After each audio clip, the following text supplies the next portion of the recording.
everyone. Happy holidays. I hope you all are enjoying this festive season, and so is Egalitarianism for Earth. And for the holidays, Egalitarianism for Earth is doing a green donation drive. For some of you that don't know, Egalitarianism for Earth is a youth-led non-governmental organization that is aimed at raising awareness about climate change and other forms of environmental degradations we see happening while developing mitigation strategies, promoting climate resilient lifestyles, and eradicating climate illiteracy. We aim to contribute to the 2030 agenda and also foster a world whereby climate actions are something that is being taken and a world where humans treasure the environment. We believe in the interconnectedness of all living things, so that's why we named it Egalitarianism for Earth. It's actually gotten from the word egalitarianism, which focuses on equality, justice.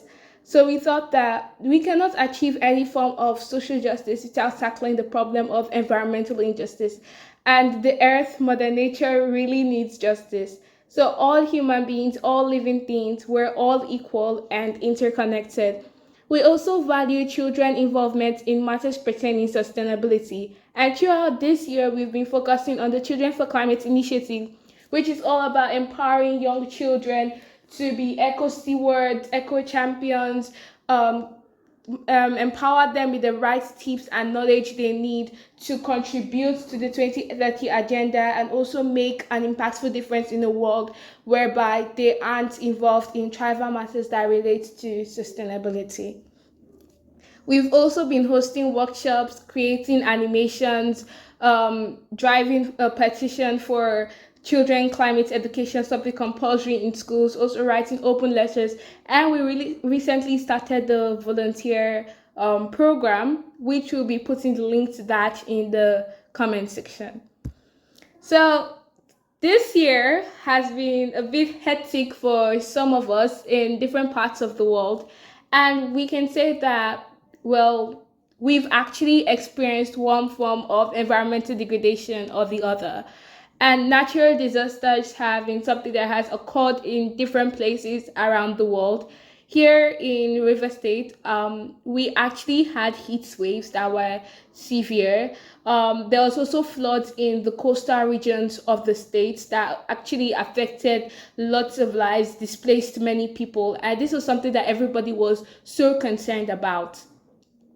Then we also have the catastrophic Hurricane Hilary that battered the US West Coast. That was like so destructive. Many people lost their lives, lost their properties. It really destroyed the beauty of the area. We also have the destructive cyclone Freddy that ravaged Madagascar and Mozambique, the severe floods in Pakistan and Brazil, the massive earthquakes in Turkey and Indonesia, the raging wildfires in Canada and the US, and all of these have ravaged communities worldwide. They have claimed countless lives. They have destroyed many properties, affected both plants and animal species, leaving millions of people displaced or affected. And well, it got the attention of the whole world. Also, Egalitarianism for Earth here. The team also discussed about these problems in the world, saying that most of them are not actually human induced, but the rate at which they are happening is something that's so common and is urgent that we need to tackle. So, okay, putting that aside, guess what Egalitarianism for Earth has for you all?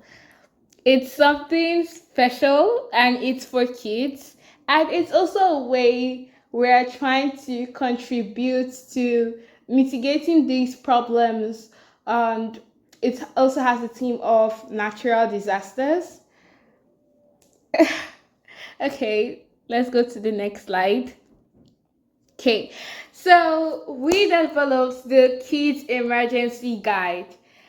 The natural disasters, as I said, are something that brought our attention to this area.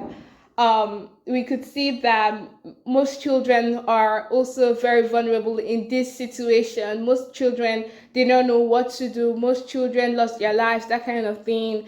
So we decided to give this as our holiday present.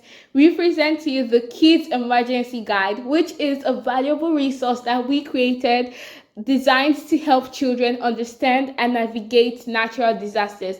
Helps them to know what they are meant to do during natural disasters, how to cope or adapt when the situation is very severe, navigate through these problems. And this handy handbook provides a comprehensive checklist on how to prepare, what to do during a disaster, and how to stay safe after a disaster. Although it's a bit short and concise, this guide is actually packed with enlightening information, making it a perfect tool for younger kids to learn about emergency preparedness and response. This is something that most children aren't aware about. Most children lack disaster education.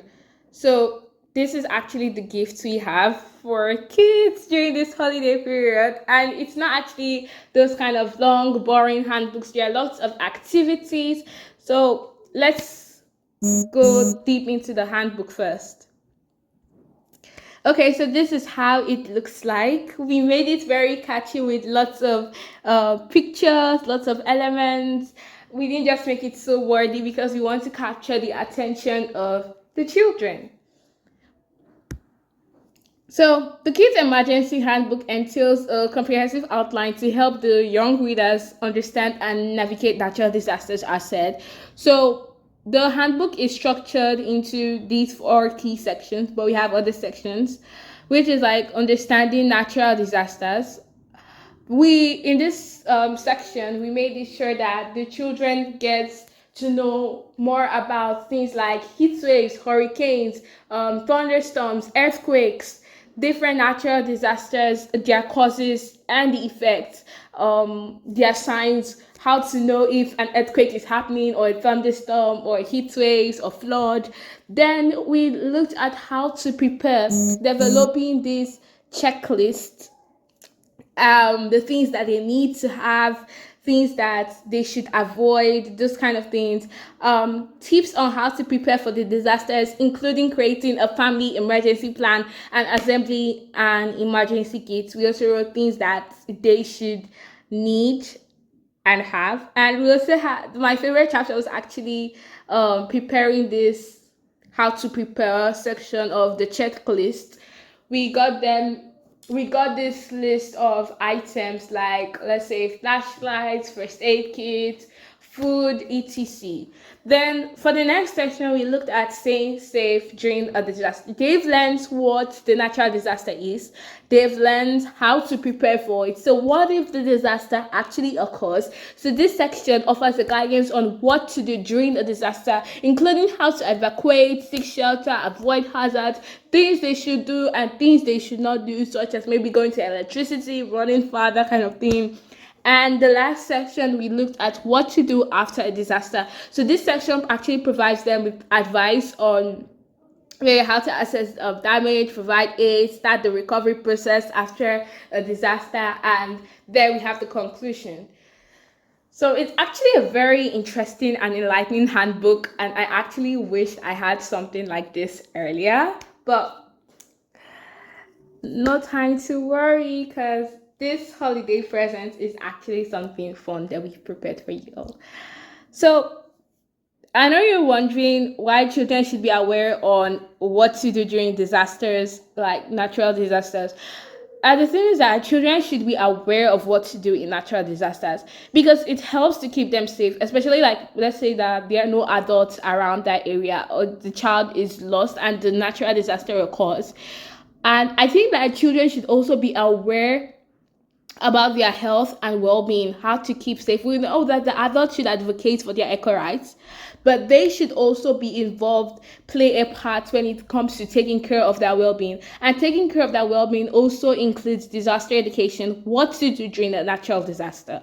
It also helps to reduce anxiety. When children are in this kind of circumstances, you can see that they get like anxious and the rest when they don't know what to do, they just tend to start panicking, running. But when they're aware of what to do, it actually helps reduce anxiety. Even though a tinge of it will still be there, it shouldn't be as much as, let's say, they don't know what to do. And it also empowers them to take action. It helps by teaching these children about disaster preparedness, how they can help their families prepare, contribute to community resilience, and develop a valuable life skill that, like, problem solving or self-reliance. So, moreover, disaster education enhances academic learning and can be integrated into various subjects like, let's say, PHE, that's physical health education, or PSHE. Some schools do PSHE, which is, I think, physical social health education. It can be incorporated to civic, social studies. So ultimately, educating children about natural disaster and preparedness enables them to stay safe and make informed decisions and thrive during emergencies. So all this we talked about, and that's why we decided to create the Kids Emergency Handbook. In conclusion, the Kids Emergency Guide Handbook is one of a kind. It's a very vital tool for educating children on natural disaster preparedness and response. So by donating this, I didn't mention this, but we are actually donating the Kids Guide Handbook for free. It's part of our green donation, because we want this to be very accessible for all children, and also the adults could take a read. So by donating this to our online drive, it will help make this essential resource accessible to children worldwide, empowering them with knowledge and skills to stay safe during emergencies. Thank you very much and happy holidays. So the link to the volunteers program will be dropped in the description below, and we will also have add a link to the Kids Emergency Guide Handbook. Thank you. Oh, sorry, we forgot to mention that this handbook is also part of our CLF project. Have a wonderful holiday.